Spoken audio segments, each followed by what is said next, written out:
Fikire seti chishande na si weekend so we can party datinga tifare fare tongo da mufaro beti bet na si weekend so we can party datinga tifare tongo da mufaro beti bet.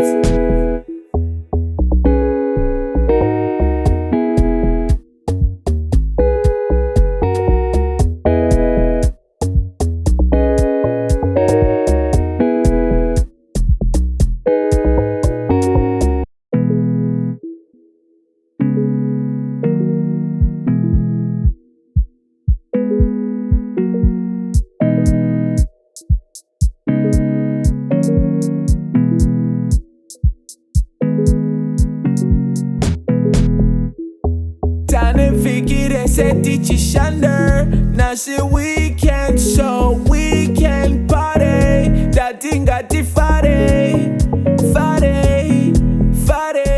tongo da mufaro beti bet na si weekend so we can party datinga tifare tongo da mufaro beti bet.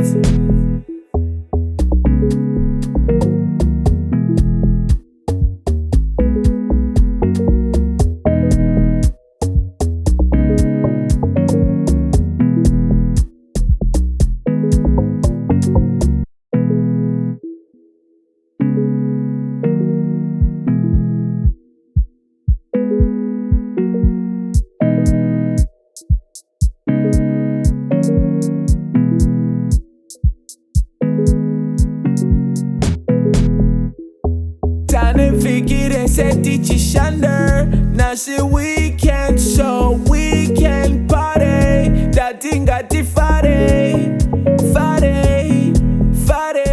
tongo da mufaro beti bet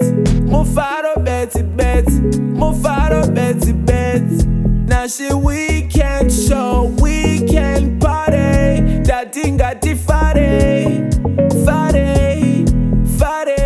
tongo da mufaro